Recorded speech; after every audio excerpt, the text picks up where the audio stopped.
Hi ಎಲ್ಲರಿಗೂ ನಮಸ್ಕಾರ, welcome back to our YouTube channel. So ನಾವು ಇವತ್ತಿನ ಒಂದು ತರಗತಿಯಲ್ಲಿ ಸಾಗಾಣಿಕೆಯ ವಿಧಾನಗಳ ಬಗ್ಗೆ ನಾವು ನೋಡ್ತಾ ಹೋಗೋಣ. ಇಲ್ಲಿವರೆಗೂ ಅಂದ್ರೆ ಕಡಿಮೆ ಅಂತರ ಇದ್ದಾಗ ಯಾವ ರೀತಿ ಸಾಗಾಣಿಕೆ ಆಗುತ್ತೆ, ದೂರ ಇದ್ದಾಗ ಯಾವ ರೀತಿ ಸಾಗಾಣಿಕೆ ಆಗುತ್ತೆ ಅಂತ ನಾವು ನೋಡಿದ್ವಿ. ಸೊ ಅದಕ್ಕೆ ರಿಲೇಟೆಡ್ ಆಗಿ ಮೊದಲನೇದಾಗಿ ಸಾಗಾಣಿಕೆಯ ವಿಧಾನಗಳಲ್ಲಿ ವಿಸರಣೆ ಅಂತ ಹೇಳಿದ್ರೆ ಡಿಫ್ಯೂಷನ್ ಅಂತ ಹೇಳ್ತೀವಿ. ಓಕೆ, ವಿಸರಣೆ ಮೀನ್ಸ್ ಡಿಫ್ಯೂಷನ್. ಒಂದು ನಿಷ್ಕ್ರಿಯಾತ್ಮಕ ಇದು ಪ್ರಕ್ರಿಯೆ ಆಗಿರುತ್ತೆ. ಇದು ಡಿಫ್ಯೂಷನ್ ಅನ್ನುವಂಥದ್ದು ಒಂದು ನಿಷ್ಕ್ರಿಯಾತ್ಮಕ ಪ್ರತಿಕ್ರಿಯೆ ಆಗಿರುತ್ತೆ ಅಥವಾ ಪ್ರಕ್ರಿಯೆ ಆಗಿರುತ್ತೆ. ಅದು ಜೀವಕೋಶದ ಒಂದು ಭಾಗದಿಂದ ಮತ್ತೊಂದೆಡೆಗೆ ಅಥವಾ ಒಂದು ಜೀವಕೋಶದಿಂದ ಮತ್ತೊಂದಕ್ಕೆ ಅಥವಾ ಕಿರು ದೂರದವರೆಗೆ, ಅಂದ್ರೆ ಎಲೆಯ ಜೀವಕೋಶಗಳ ಮಧ್ಯೆ ಇರುವ ಅಂತರ್ಕೋಶೀಯ ಅವಕಾಶಗಳಿಂದ ಹೊರಭಾಗಕ್ಕೆ ಆಗುವಂತ ಕ್ರಿಯೆ ಇದಾಗಿರುತ್ತೆ. ಓಕೆ, ಇವಾಗ ಎಲೆಯಲ್ಲಿ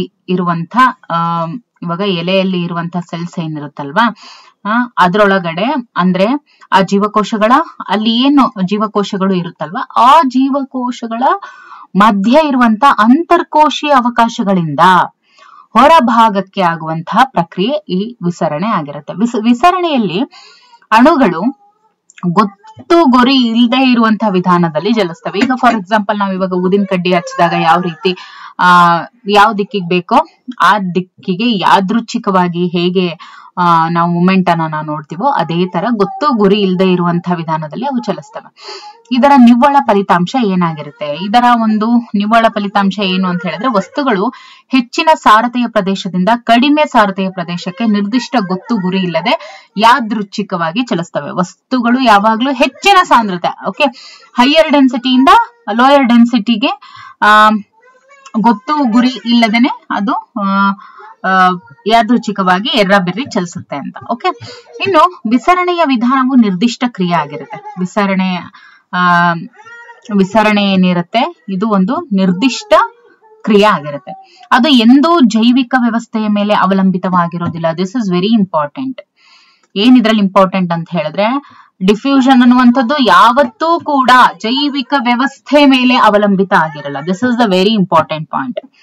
ಓಕೆ, ಅದು ಯಾವಾಗ್ಲೂ ಜೈವಿಕ ವ್ಯವಸ್ಥೆ ಮೇಲೆ ಅದು ಡಿಪೆಂಡ್ ಆಗಿರಲ್ಲ. ಇದರಲ್ಲಿ ಶಕ್ತಿ ವ್ಯಯ ಆಗೋದಿಲ್ಲ, ಬಿಡು ಎನರ್ಜಿ ಲಾಸ್ ಆಯ್ತು ಅನ್ನೋ ಹಾಗಿಲ್ಲ.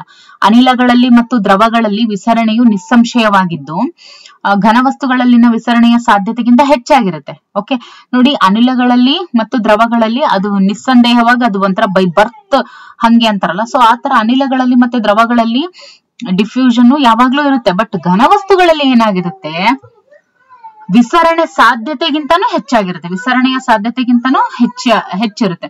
ವಿಸರಣೆ ಎನ್ನುವಂಥದ್ದು ಸಸ್ಯಗಳಿಗೆ ಬಹಳ ಮುಖ್ಯವಾದದ್ದು. ಈಗ diffusion very important for plants. Reason ಏನು? ಸಸ್ಯಗಳ ಒಳಗೆ ಅನಿಲಗಳ ಚಲನೆಗೆ ಇದೊಂದೇ ಮಾರ್ಗ. ಅದಕ್ಕೋಸ್ಕರ ವಿಸರಣೆ ಅನ್ನುವಂಥದ್ದು ಸಸ್ಯಗಳಿಗೆ ಬಹಳ ಮುಖ್ಯ.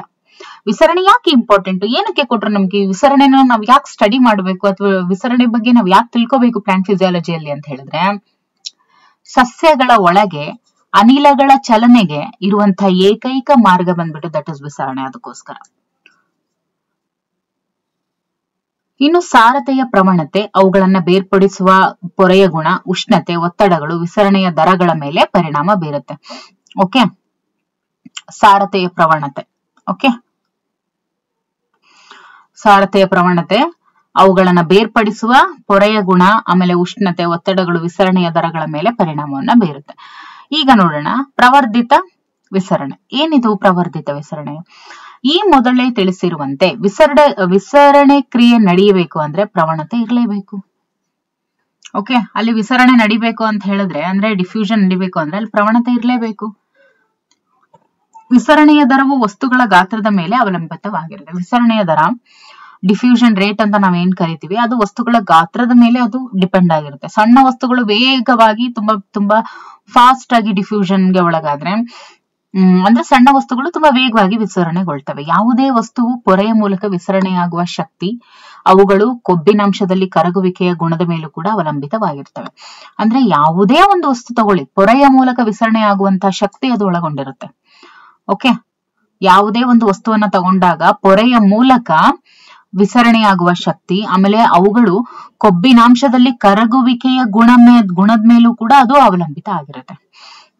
ಅಂದ್ರೆ ಅದು ಎಷ್ಟು ಮಟ್ಟಿಗೆ ವಿಸರಣೆ ಆಗುವ, ಪೊರೆಯ ಮೂಲಕ ಎಷ್ಟು ಮಟ್ಟಿಗೆ ಅದು ವಿಸರಣೆ ಆಗುತ್ತೆ. ಓಕೆ, ಆಮೇಲೆ ಕೊಬ್ಬಿನಾಂಶದಲ್ಲಿ ಎಷ್ಟರ ಮಟ್ಟಿಗೆ ಕರಗಿಗುವಿಕೆಯಂತಹ ಗುಣವನ್ನ ಅದು ಒಳಗೊಂಡಿದೆ. ಇವೆಲ್ಲವನ್ನೂ ಕೂಡ ಅದು ಅವಲಂಬಿಸಿರುತ್ತೆ. ಈಗ ಕೋಶಪೊರೆಯ ಮುಖ್ಯವಾದ ಘಟಕ ಕೊಬ್ಬು ಆಗಿರೋದ್ರಿಂದ ಕೊಬ್ಬಿನಲ್ಲಿ ಕರಗಬಹುದಾದಂತಹ ವಸ್ತುಗಳು ಅವುಗಳ ಮೂಲಕ ವೇಗವಾಗಿ ವಿಸರಣೆ ಆಗ್ತವೆ. ನೋಡಿ, ಇವಾಗ ಕೋಶಪೊರೆ ಅನ್ನುವಂಥದ್ದು ಮುಖ್ಯವಾದ ಘಟಕ ಯಾವುದು? ಕೊಬ್ಬು.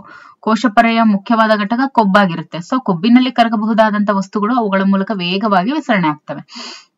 ಇನ್ನು ನೀರಿನ ಆಕರ್ಷಣೆ ಇರುವಂತಹ ವಸ್ತುಗಳಿಗೆ ಹೈಡ್ರೋಫಿಲಿಕ್. ಫಿಲಿಕ್ ಮೀನ್ಸ್ ಲವ್ ಜಾಸ್ತಿ, ಹಿಂಗ್ ಹೇಳೋಣ.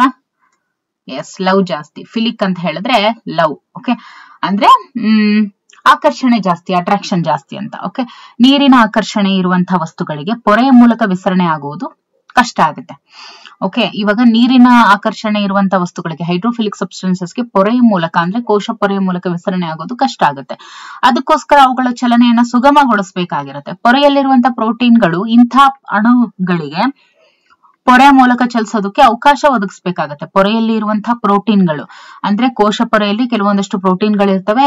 ಇಂಥ ಅಣುಗಳಿಗೆ ಪೊರೆಯ ಮೂಲಕ ಚಲಿಸೋದಕ್ಕೆ ಅವು ಅವಕಾಶವನ್ನ ಒದಗಿಸ್ಕೊಡ್ತವೆ. ಈ ಅಣುಗಳು ಸಾರತೆಯ ಪ್ರವಣತೆಯನ್ನ ಉಂಟು ಮಾಡೋದಿಲ್ಲ. ಈ ಅಣುಗಳು ಪ್ರೋಟೀನುಗಳ ಮೂಲಕ ಸುಗಮವಾಗಿ ಚಲಿಸಿ ವಿಸರಣೆಗೊಳ್ಳೋದಕ್ಕೆ ಸಾರತೆಯ ಪ್ರವಣತೆ ಮೊದಲೇ ಇರಬೇಕು. ಓಕೆ, ಈ ಅಣುಗಳು ಪ್ರೋಟೀನುಗಳ ಮೂಲಕ ಸುಗಮವಾಗಿ ಚಲಿಸಿ ವಿಸರಣೆಗೊಳ್ಳೋದಕ್ಕೂ ಸಾರತೆಯ ಪ್ರವಣತೆ ಮೊದಲೇ ಇರಬೇಕಾಗುತ್ತೆ. ಈ ಕ್ರಿಯೆಯನ್ನ ನಾವು ಪ್ರವರ್ಧಿತ ವಿಸರಣೆ means facilitated diffusion. Okay, means ಆ ಒಂದು ಡಿಫ್ಯೂಷನ್ ಆಗೋದಕ್ಕೆ ಅಲ್ಲಿ ಏನ್ ಮಾಡ್ಬೇಕಾಗುತ್ತೆ? ಫೆಸಿಲಿಟೇಷನ್ ಕೊಡ್ಬೇಕಾಗುತ್ತೆ. So that facilitated diffusion.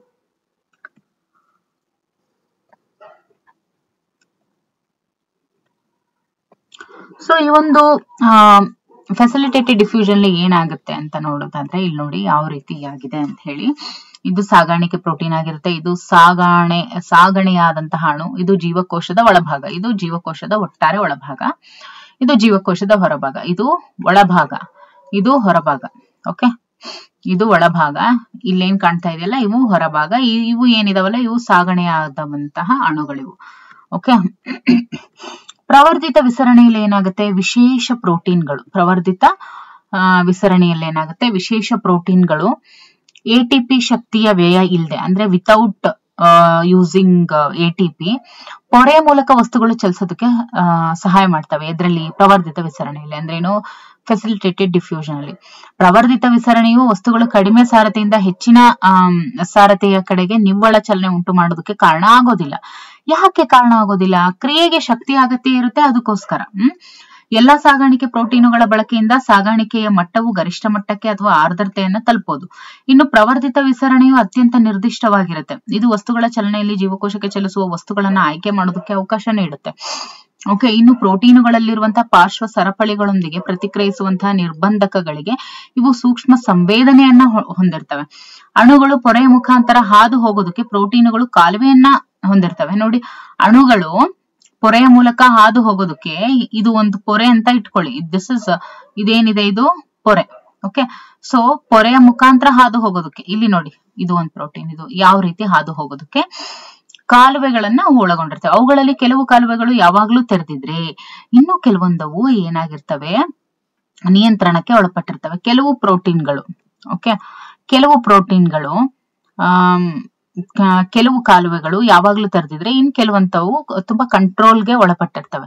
ಕೆಲವೊಂದು ಪ್ರೋಟೀನ್ಗಳು ತುಂಬಾ ದೊಡ್ಡವಾಗಿರ್ತವೆ. ಅನೇಕ ಅಣುಗಳು ತನ್ಮೂಲಕ ಹಾದು ಹೋಗೋದಕ್ಕೆ ಅವಕಾಶ ಕಲ್ಪಿಸ್ಕೊಡ್ತವೆ. ಇನ್ನು ಪೋರಿನ್ ಅಂತ ಹೇಳ್ತೀವಿ. ಪೋರಿನ್ ಅಂತ ಹೇಳಿದ್ರೆ ಇವು ಕೂಡ ಟೈಪ್ ಆಫ್ ಪ್ರೋಟೀನ್ಸ್. ಪೋರಿನ್ ಅಂತ ಹೇಳಿದ್ರೆ ಅದು ಕೂಡ ಪ್ರೋಟೀನ್. ಓಕೆ, ಇದು ಈ ರೀತಿ ಪ್ರೋಟೀನ್ಗಳು ಏನಿರ್ತವೆ? ದೊಡ್ಡ ರಂಧ್ರಗಳಂತೆ ಪ್ಲಾಸ್ಟಿಡ್ಗಳ ಮೈಟೋಕಾಂಡ್ರಿಯಾ ಮತ್ತು ಕೆಲವು ಬ್ಯಾಕ್ಟೀರಿಯಾಗಳ ಹೊರಪೊರೆಯ ಮೂಲಕ ಬೇರೆ ಅಣುಗಳ ಜೊತೆ ದೊಡ್ಡ ರಂಧ್ರಗಳಂತೆ ಇದ್ದು ಸಣ್ಣ ಗಾತ್ರದ ಪ್ರೋಟೀನ್ ಅಣುಗಳನ್ನ ಸಾಗಿಸೋದಕ್ಕೆ ಇವು ಸಹಕರಿಸ್ತವೆ. ಹಾಗಾದ್ರೆ ಪೋರಿನ್ನ ಕೆಲಸ ಏನು? ದೊಡ್ಡ ರಂಧ್ರಗಳಂತೆ, ಆಮೇಲೆ ಪ್ಲಾಸ್ಟಿಡ್ಗಳ ಮೈಟೋಕಾಂಡ್ರಿಯಾ ಮತ್ತು ಕೆಲವು ಬ್ಯಾಕ್ಟೀರಿಯಾಗಳ ಹೊರಪೊರೆಯ ಮೇಲೆ ಬೇರೆ ಅಣುಗಳ ಜೊತೆ ದೊಡ್ಡ ರಂಧ್ರಗಳಂತೆ ಇದ್ದು ಅಂದ್ರೆ ಬೇರೆ ಬೇರೆ ಮಾಲಿಕ್ಯೂಲ್ಸ್ ಜೊತೆ ಅದು ಕೂಡ ಒಂದು ದೊಡ್ಡ ರಂಧ್ರದಂತೆ ಇದ್ದು ಸಣ್ಣ ಗಾತ್ರದಲ್ಲಿ ಇರುವಂತಹ ಪ್ರೋಟೀನ್ ಅಣುಗಳನ್ನ ಸಾಗಿಸೋದಕ್ಕೆ ಅದು ಸಹಾಯ ಮಾಡುತ್ತೆ. ಇನ್ನು ಸಾಗಾಣಿಕಾ ಪ್ರೋಟೀನ್ ಜೊತೆಗೆ ಬಂಧಗೊಂಡಿರುವಂತಹ ಒಂದು ಬಾಹ್ಯ ಕಣವನ್ನ ನಾವೀಗ ಆಲ್ರೆಡಿ ಹಿಂದ್ಗಡೆ ಪಿಕ್ಚರ್ ಅಲ್ಲಿ ನೋಡಿದ್ವಲ್ಲ ಅದು. ಸೊ ಸಾಗಾಣಿಕಾ ಪ್ರೋಟೀನು ನಂತರ ಅರ್ಧ ಸುತ್ತು ತಿರುಗಿ ಆ ಅಣುವನ್ನ ಕೋಶದ ಒಳಗೆ, ಉದಾಹರಣೆ ನೋಡಿ, ಇವಾಗ ಸಾಗಾಣಿಕಾ ಪ್ರೋಟೀನ್ ಏನಿರುತ್ತೆ, ಅರ್ಧ ಸುತ್ತು ತಿರುಗಿ ಆ ಅಣುವನ್ನ ಕೋಶದ ಒಳಗೆ ಅಂದ್ರೇನು 8 ಬಗೆಯ ಅಕ್ವಾಪೋರಿನ್ಸ್ ಗಳಿಂದ ರಚಿತವಾಗಿರುವ ನೀರಿನ ಚಾನಲ್ಗಳಿಗೆ ಬಿಡುಗಡೆ ಮಾಡುತ್ತೆ. 8 ಬಗೆ ಅಕ್ವಾಪೋರಿನ್ಸ್ ಅಂತ ಹೇಳ್ತೀವಿ. 8 ಬಗೆಯ ಅಕ್ವಾಪೋರಿನ್ ಗಳಿಂದ, ಅಂದ್ರೆ 8 ಟೈಪ್ಸ್ ಇಷ್ಟು ಟೈಪ್ಸ್ ಇರುವಂತಹ ಈ 8 ಅಕ್ವಾಪೋರಿನ್ಸ್ ಗಳಿಂದ ರಚಿತವಾಗಿರುವಂತಹ ನೀರಿನ ಚಾನಲ್ಗಳಿಗೆ ಅದು ಬಿಡುಗಡೆ ಮಾಡುತ್ತೆ. ಓಕೆ, ಸೊ ಇದಿಷ್ಟು. ಇನ್ನು ನಿಷ್ಕ್ರಿಯ ಸಿಂಪೋರ್ಟ್ ಮತ್ತು ಆಂಟಿಪೋರ್ಟ್ಗಳು ಅಂದ್ರೆ ಏನು? ಕೆಲವು ವಾಹಕ ಅಥವಾ ಸಾಗಾಣಿಕಾ ಪ್ರೋಟೀನ್ಗಳು ಏನಿರ್ತವೆ, 2 ವಿಧದ ಅಣುಗಳು ಒಟ್ಟಿಗೆ ಚಲಿಸೋದಾದ್ರೆ ಮಾತ್ರ ವಿಸರಣೆಗೆ ಅವಕಾಶವನ್ನ ನೀಡ್ತವೆ. ಈಗ ಕೂಡು ಸಾಗಣೆ ಅಂದ್ರೇನು? ಸಿಂಪೋರ್ಟ್. ಓಕೆ, ಕೂಡು ಸಾಗಣೆ ಅಂತ ಹೇಳ್ತೇವೆ. ಇದರಲ್ಲಿ ಉಭಯ ಅಣುಗಳು ಒಂದೇ ದಿಕ್ಕಿನಲ್ಲಿ ಚಲಿಸಿ ಪೊರೆಯ ಮೂಲಕ ಹಾದು ಹೋಗ್ತವೆ. ಸಿಂಪೋರ್ಟ್ ಅಂದ್ರೆ ಏನು? ಸಿಂಪಲ್, ಉಭಯ ಅಣುಗಳು.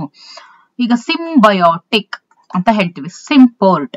ಇಲ್ಲಿ ಸಿಂಪೋರ್ಟ್ ಅಂತ ಹೇಳಿದ್ರೆ ಉಭಯ ಅಣುಗಳು ಅಂದ್ರೆ 2 ಅಣುಗಳು ಒಂದೇ ದಿಕ್ಕಿನಲ್ಲಿ ಚಲಿಸ್ತವೆ. ಈಗ ಇದು ಒಂದು ಮಾಲಿಕ್ಯೂಲ್, ಇದು ಒಂದು ಮಾಲಿಕ್ಯೂಲ್ ಅಂತ ಇಟ್ಕೊಳ್ಳಿ. 2 ಕೂಡ ಒಂದೇ ದಿಕ್ಕಿನಲ್ಲಿ ಚಲಿಸ್ತವೆ, ಮತ್ತೆ ಒಂದೇ ಪೊರೆಯ ಮೂಲಕ ಅದು ಹೋಗ್ತವೆ. ಇನ್ನು ವಿರುದ್ಧ ಸಾಗಣೆ, ಆಂಟಿಪೋರ್ಟ್ ನಲ್ಲಿ ಏನಾಗುತ್ತೆ? ವಿರುದ್ಧ ದಿಕ್ಕಿನಲ್ಲಿ ಚಲಿಸ್ತವೆ. ಅಂದ್ರೆ ಇದು ಈ ದಿಕ್ಕಿನಲ್ಲಿ ಚಲಿಸಿದ್ರೆ ಇದು ಈ ದಿಕ್ಕಿನಲ್ಲಿ ಚಲಿಸುತ್ತೆ. ಒಂದು ಅಣುವು ಇನ್ಯಾವುದೇ ಅಣುಗಳ ಮೇಲೆ ಅವಲಂಬಿತವಾಗಿರದೆ, ಈಗ ಒಂದು ಅಣು ಇದೆ, ಇದು ಒಂದು ಮಾಲಿಕ್ಯೂಲ್, ಇದು ಯಾವುದ್ರ ಮೇಲೂ ಡಿಪೆಂಡ್ ಆಗದೆ ಸ್ವತಂತ್ರವಾಗಿ ಪೊರೆಯ ಮೂಲಕ ಚಲಿಸಿದಲ್ಲಿ ಈ ಕ್ರಿಯೆಯನ್ನ ಏಕಮುಖ ಸಾಗಣೆ ಅಂತ ಹೇಳ್ತೀವಿ. ಸೊ ಈ ತರ ಸಿಂಪೋರ್ಟು, ಆಂಟಿಪೋರ್ಟು, ಯೂನಿಪೋರ್ಟು, ಸಿಂಪೋರ್ಟು ಅಂತ ಹೇಳಿದ್ರೆ ಏನಾಗುತ್ತೆ, ಇಲ್ಲಿ 2 ಅಣುಗಳು ಬರ್ತವೆ. 2 ಅಣುಗಳು ಒಂದೇ ದಿಕ್ಕಿನಲ್ಲಿ ಚಲಿಸಿ ಪೊರೆ ಮೂಲಕ ಹಾದು ಹೋದ್ರೆ ಅದನ್ನ ಸಿಂಪೋರ್ಟ್ ಅಂತ ಕರೀತಾರೆ. ಅವುಗಳು ಏನಾದ್ರೂ ವಿರುದ್ಧ ದಿಕ್ಕಿನಲ್ಲಿ ಚಲಿಸಿದ್ರೆ ಅದನ್ನ ಆಂಟಿಪೋರ್ಟ್ ಅಂತ ಕರೀತಾರೆ. ಓಕೆ, ಆಮೇಲೆ ಒಂದು ಮಾಲಿಕ್ಯೂಲು ಯೂನಿಪೋರ್ಟ್ ಅಲ್ಲಿ ಬರುತ್ತೆ. ಅದಕ್ಕೆ ಯೂನಿ ಅಂದ್ರೆ ಏನು? ಸಿಂಗಲ್. ಸೊ ಒಂದು ಅಣು ಯಾವುದೇ ಅಣುಗಳ ಮೇಲೆ ಅದು ಅವಲಂಬಿತ ಆಗಿರದೆ ಸ್ವತಂತ್ರವಾಗಿ ಪೊರೆಯ ಮೂಲಕ ಚಲಿಸಿದಲ್ಲಿ ಆ ಕ್ರಿಯೆಯನ್ನ ಏಕಮುಖ ಸಾಗಣೆ ಅಂತ ಹೇಳಿ ಕರಿತೇವೆ. ಓಕೆ, ಈಗ ಸಕ್ರಿಯ ಸಾಗಾಣಿಕೆ ಅಂತ ಹೇಳಿದ್ರೆ ಆಕ್ಟಿವ್ ಟ್ರಾನ್ಸ್ಪೋರ್ಟ್ ಅಂತ ಹೇಳ್ತೀವಿ. Okay, this is also very important. Active transport ಅಂತ ಹೇಳ್ತೀವಿ. ಆಕ್ಟಿವ್ ಟ್ರಾನ್ಸ್ಪೋರ್ಟ್ ಏನಿದೆ ಅದು ಶಕ್ತಿಯನ್ನ ವ್ಯಯಿಸಿ ಅಣುಗಳನ್ನ ಸಾರಥಿಯ ಪ್ರವಣತೆಗೆ ವಿರುದ್ಧವಾಗಿ ಪಂಪ್ ಮಾಡುತ್ತೆ. ಓಕೆ, ಇದು ಶಕ್ತಿಯನ್ನ ಆಕ್ಟಿವ್ ಟ್ರಾನ್ಸ್ಪೋರ್ಟ್ ಆಗ್ಬೇಕು ಅಂತಂದ್ರೆ ಆಕ್ಟಿವ್ ಆಗಿರ್ಬೇಕಂದ್ರೆ ಎನರ್ಜಿ ಬೇಕು. ಓಕೆ, ಆ ಎನರ್ಜಿಯನ್ನ ವ್ಯಯಿಸಿ ಅಣುಗಳನ್ನ ಸಾರಥಿಯ ಪ್ರವಣತೆಗೆ ವಿರುದ್ಧವಾಗಿ ಪಂಪ್ ಮಾಡುತ್ತೆ. ಅಂದ್ರೆ ಸಾರಥಿಯ ಪ್ರವಣತೆ ಏನಿರುತ್ತೆ ಅದಕ್ಕೆ ವಿರುದ್ಧವಾಗಿ ಇದು ಪಂಪ್ ಮಾಡುತ್ತೆ. ಸಕ್ರಿಯ ಸಾಗಾಣಿಕೆಯನ್ನ ಪೊರೆಯ ನಿರ್ದಿಷ್ಟ ಪೊರೆ ಪ್ರೋಟೀನ್ಗಳು ನಿರ್ವಹಿಸ್ತವೆ. ಹಾಗಾದ್ರೆ ಈ ಆಕ್ಟಿವ್ ಟ್ರಾನ್ಸ್ಪೋರ್ಟ್ ಅನ್ನ ಪೊರೆಯ ನಿರ್ದಿಷ್ಟ ಪೊರೆ ಪ್ರೋಟೀನ್ಗಳು ನಿರ್ವಹಿಸ್ತವೆ. ನಿರ್ವಹಿಸ್ತವೆ? ಪೊರೆಯಲ್ಲಿ ಇರುವಂತಹ ಪ್ರೋಟೀನ್ಗಳು ನಿರ್ವಹಿಸ್ತವೆ. ಆದ್ದರಿಂದ ಪೊರೆಯ ವಿವಿಧ ಪ್ರೋಟೀನುಗಳು ಸಕ್ರಿಯ ಹಾಗೂ ನಿಷ್ಕ್ರಿಯ ಸಾಗಾಣಿಕೆಯಲ್ಲಿ ಪ್ರಮುಖ ಪಾತ್ರವನ್ನ ವಹಿಸ್ತವೆ. ಸೊ ಅದಕ್ಕೋಸ್ಕರನೇ ಕೋಶ ಪೊರೆಯಲ್ಲಿ ಇರುವಂತಹ ವಿವಿಧ ಪ್ರೋಟೀನ್ಗಳು ಆಕ್ಟಿವ್ ಮತ್ತೆ ಪ್ಯಾಸಿವ್ ಸಾಗಾಣಿಕೆಯಲ್ಲಿ ಪ್ರಮುಖ ಪಾತ್ರವನ್ನು ವಹಿಸ್ತವೆ. ಪಂಪುಗಳು ಪ್ರೋಟೀನ್ಗಳಾಗಿರ್ತವೆ. ಇವುಗಳು ವಸ್ತುಗಳನ್ನ ಕೋಶಪೊರೆಯ ಮೂಲಕ ಸಾಗಿಸಲು ಶಕ್ತಿಯನ್ನ ಬಳಸ್ತವೆ. ಈ ಪಂಪುಗಳು ವಸ್ತುಗಳನ್ನ ಕಡಿಮೆ ಸಾರತೆಯಿಂದ ಹೆಚ್ಚಿನ ಸಾರತೆಯ ಕಡೆಗೆ ಸಾಗಣೆ ಮಾಡ್ತವೆ.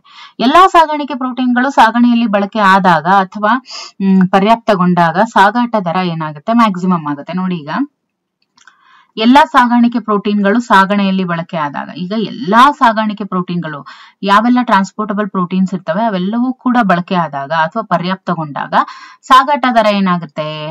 ಮ್ಯಾಕ್ಸಿಮಮ್ ಆಗುತ್ತೆ. ಕಿಣ್ವಗಳ ರೀತಿ ಅಂದ್ರೆ ಎನ್ಸೈಮ್ಸ್ ರೀತಿಯಲ್ಲಿ ಸಾಗಾಣಿಕೆ ಕೂಡ ಪೊರೆಯ ಮುಖಾಂತರ ಸಾಗಣೆಯಾಗುವ ವಸ್ತುಗಳ ಬಗ್ಗೆ ನಿರ್ದಿಷ್ಟತೆಯನ್ನು ಹೊಂದಿರುತ್ತೆ. ಯಾವುದು? ಎನ್ಸೈಮ್ಸ್ ಕೂಡ. ಸೊ ಈ ಪ್ರೋಟೀನ್ಗಳ ಪಾರ್ಶ್ವ ಸರಪಳಿಗಳ ಮೇಲೆ ಪ್ರತಿಕ್ರಿಯಿಸುವ ನಿರ್ಬಂಧಕಗಳ ಬಗ್ಗೆ ಸಂವೇದನೆಯನ್ನ ಒಳಗೊಂಡಿರುತ್ತವೆ. ಎಲ್ಲಿ? ಆಕ್ಟಿವ್ ಟ್ರಾನ್ಸ್ಪೋರ್ಟ್ ಅಲ್ಲಿ. ಓಕೆ, ಈಗ ಮುಂದೆ ನೋಡೋಣ ವಿವಿಧ ಸಾಗಾಣಿಕಾ ಪ್ರಕ್ರಿಯೆಗಳ ಹೋಲಿಕೆ. ಇಲ್ಲಿವರೆಗೂ ನಾವೇನೇನ್ ನೋಡಿದ್ವಿ ಅಲ್ವಾ, ವಿವಿಧ ಸಾಗಾಣಿಕಾ ಪ್ರಕ್ರಿಯೆಗಳನ್ನ. ಸೊ ಅವುಗಳ ಹೋಲಿಕೆಯನ್ನ ಮಾಡುವಂಥದ್ದು. ಸೊ ಇಲ್ಲಿ ಪಟ್ಟಿಯಲ್ಲಿ ಕೊಟ್ಟಿದ್ದಾರೆ. ಪೊರೆಯ ಪ್ರೋಟೀನ್ಗಳು ಪ್ರವರ್ಧಿತ ವಿಸರಣೆ ಮತ್ತು ಸಕ್ರಿಯ ಸಾಗಾಟಕ್ಕೆ ಕಾರಣವಾಗಿರುತ್ತೆ. ಓಕೆ, ಪೊರೆಯಲ್ಲಿ ಇರುವಂತಹ ಅಂದ್ರೆ ಪೊರೆಯ ಪ್ರೋಟೀನ್ಗಳು ಏನಿರ್ತವೆ ಅವು ಪ್ರವರ್ಧಿತ ವಿಸರಣೆ ಮತ್ತು ಸಕ್ರಿಯ ಸಾಗಾಟಕ್ಕೆ ಕಾರಣ ಆಗುತ್ತೆ. ಓಕೆ, ಆದ್ದರಿಂದ ಅವು ಸಾಮಾನ್ಯ ಗುಣಲಕ್ಷಣಗಳು ಅಂತ ಹೇಳಿದ್ರೆ ಅವು ಆಯ್ಕೆಯಲ್ಲಿ ನಿರ್ದಿಷ್ಟತೆಯನ್ನು ಹೊಂದಿರ್ತವೆ, ಪರ್ಯಾಪ್ತತೆಯನ್ನು ಹೊಂದಿರ್ತವೆ. ಇವು ನಿರ್ಬಂಧಕ ವಸ್ತುಗಳಿಗೆ ಸಂವೇದನಾಶೀಲತೆ ಆಗಿರ್ತವೆ. ಆಮೇಲೆ ರಸದೂತಗಳು ನಿಯಂತ್ರಣದಲ್ಲಿ ಇರ್ತವೆ. ಆದ್ರೆ ಅದು ಪ್ರವರ್ಧಿತ ವಿಸರಣೆ ಆಗಿರ್ಲಿ ಅಥವಾ ಇನ್ಯಾವುದೇ ಆಗಿರ್ಲಿ, ವಿಸರಣೆ ಅನ್ನುವಂಥದ್ದು ಸಾರತೆಯ ಪ್ರವಣತೆಯ ಮೂಲಕ ಮತ್ತು ಶಕ್ತಿಯನ್ನ ಉಪಯೋಗಿಸಿಕೊಳ್ಳದೇ ನಡೆಯುತ್ತೆ. ಓಕೆ,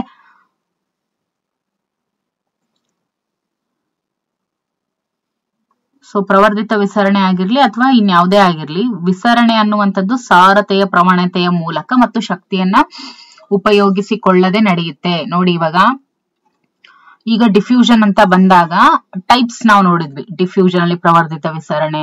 ಓಕೆ, ಸೊ ವಿಸರಣೆಯಲ್ಲಿ ಎಷ್ಟೇ ಟೈಪ್ಸ್ ಬರ್ಲಿ, ಬಟ್ ವಿಸರಣೆ ಅಂತ ಬಂದಾಗ ಆ ಡೆನ್ಸಿಟಿ ಏನಿರುತ್ತೆ ಅದು ಪ್ರವಣತೆಯ ಮೂಲಕ ಮತ್ತು ಶಕ್ತಿಯನ್ನು ಉಪಯೋಗಿಸಿಕೊಳ್ಳದೆಯೇ ನಡೆಯುತ್ತೆ ಅನ್ನುವಂಥದ್ದು. ಈಗ ವಿವಿಧ ಸಾಗಾಣಿಕಾ ಪ್ರಕ್ರಿಯೆಗಳ ಹೋಲಿಕೆಯನ್ನ ನೋಡ್ತಾ ಹೋಗೋಣ. ವಿಶೇಷ ಪೊರೆ ಪ್ರೋಟೀನುಗಳ ಅಗತ್ಯ ಈ ಸರಳ ವಿಸರಣೆಯಲ್ಲಿ ಇರೋದಿಲ್ಲ. ಅಂದ್ರೆ ಸಿಂಪಲ್ ಡಿಫ್ಯೂಷನ್ ಅಲ್ಲಿ ಯಾವುದೇ ಒಂದು ವಿಶೇಷ ಪ್ರೋಟೀನ್ಗಳ ಅಗತ್ಯತೆ ಇರೋದಿಲ್ಲ, ಹೆಚ್ಚು ವ್ಯತ್ಯಸ್ತ ಇರೋದಿಲ್ಲ. ಆಮೇಲೆ ಸಾಗಾಣಿಕೆ ಪರ್ಯಾಪ್ತ ಹೊಂದುವಂತದ್ದು ಇರೋದಿಲ್ಲ, ಪ್ರವಣತೆಯ ವಿರುದ್ಧ ಸಾಗಾಣಿಕೆ ಇರೋದಿಲ್ಲ, ಎಟಿಪಿ ಶಕ್ತಿಯ ಅಗತ್ಯತೆ ಕೂಡ ಇರೋದಿಲ್ಲ. ಆದ್ರೆ ಪ್ರವರ್ಧಿತ ಸಾಗಾಣಿಕೆಯಲ್ಲಿ ಏನಾಗುತ್ತೆ, ವಿಶೇಷ ಪ್ರೋಟೀನ್ಗಳ ಅಗತ್ಯತೆ ಇರುತ್ತೆ, ಆಮೇಲೆ ಹೆಚ್ಚು ವ್ಯತ್ಯಸ್ತ ಇರುತ್ತೆ. ಆ ಸಕ್ರಿಯ ಸಾಗಾಣಿಕೆಯಲ್ಲೂ ಕೂಡ ವಿಶೇಷ ಪ್ರೋಟೀನುಗಳ ಅಗತ್ಯತೆ ಇರುತ್ತೆ ಮತ್ತೆ ಹೆಚ್ಚು ವ್ಯತ್ಯಸ್ತ ಇರುತ್ತೆ. ಓಕೆ, ಇನ್ನೆಲ್ಲವೂ ಕೂಡ ಇನ್ಯಾವುದೇ ಇರೋದಿಲ್ಲ. ಇರುವಂತದ್ದೇನು, ಈ ಡಿಫ್ಯೂಷನ್ ಅಂತ ಬಂದಾಗ ಪ್ರವರ್ಧಿತ ಸಾಗಾಣಿಕೆ ಮತ್ತೆ ಸಕ್ರಿಯ ಸಾಗಾಣಿಕೆ ಎರಡನ್ನ ನೆನ್ಪಿಟ್ಕೊಳ್ಳಿ. ಆ ಎರಡರಲ್ಲಿ ವಿಶೇಷ ಪೊರೆ ಪ್ರೋಟೀನುಗಳ ಅಗತ್ಯತೆ ಪ್ರವರ್ಧಿತ ಸಾಗಾಣಿಕೆ ಸಕ್ರಿಯ ಸಾಗಾಣಿಕೆ ಎರಡರಲ್ಲೂ ಬೇಕಾಗುತ್ತೆ. ಹೆಚ್ಚು ವ್ಯತ್ಯಸ್ತ ಕೂಡ ಪ್ರವರ್ಧಿತ ಸಾಗಾಣಿಕೆ ಸಕ್ರಿಯ ಸಾಗಾಣಿಕೆ ಎರಡರಲ್ಲೂ ಕೂಡ ಬೇಕಾಗುತ್ತೆ. ಓಕೆ, ಸೊ ಇದಿಷ್ಟು ಏನಾಗಿತ್ತು, ಸಾಗಾಣಿಕೆಯ ವಿಧಾನಗಳು ಆಗಿತ್ತು. ಹೋಪ್ ಸೊ ಇದು ನಿಮ್ಗೆ ಹೆಲ್ಪ್ಫುಲ್ ಆಗಿದೆ ಅಂತ ಭಾವಿಸ್ತಾ. ಒಬ್ರು ಕಮೆಂಟ್ ತಿಳಿಸಿದ್ರು, ಲಾಸ್ಟ್ ವಿಡಿಯೋದಲ್ಲಿ ಕಮೆಂಟ್ ಮಾಡಿದ್ರು, ಇದು ಯಾವ್ದು ಮೇಡಮ್ ಅಂತ ಹೇಳಿ. ನೀವು ಯಾವ ಮೆಥಡ್ ಅಂತ ಹೇಳಿ ನೀವು ಕಮೆಂಟ್ ಮಾಡ್ಬೇಕಾಗತ್ತೆ. ಯಾಕೆ ಅಂತ ಹೇಳಿದ್ರೆ ಇದು ಸೈನ್ಸ್ ರಿಲೇಟೆಡ್ ಆಗಿದೆ. ನೀವು ಸಿಲೆಬಸ್ ಇಟ್ಕೊಂಡು ನೋಡಿದ್ರೆ ನಾನು ಏನ್ ಮಾಡ್ತಾ ಇದ್ದೀನಿ ಅನ್ನೋದು ನಿಮ್ಗೆ ಅರ್ಥ ಆಗುತ್ತೆ. ಓಕೆ,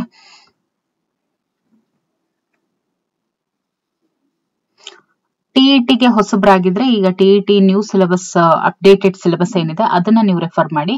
ಅದರಲ್ಲಿ ಇದು ಎಲ್ಲಾನು ಕೂಡ ಇದೆ. ಓಕೆ, ಒಂದು ಪಾಯಿಂಟ್ ಕೂಡ ಬಿಟ್ಟಿಲ್ಲ, ಆ ರೀತಿ ಕೇಳಿದ್ದಾರೆ. ಓಕೆ, ಸೊ ನಾವು ಮುಂದಿನ ಒಂದು ತರಗತಿಯಲ್ಲಿ ಸಸ್ಯ ಮತ್ತು ನೀರಿನ ಸಂಬಂಧಗಳು ಯಾವ ರೀತಿ ಇದೆ ಅನ್ನೋದನ್ನ ನಾವು ನೋಡ್ತಾ ಹೋಗೋಣ. Okay, thank you for watching.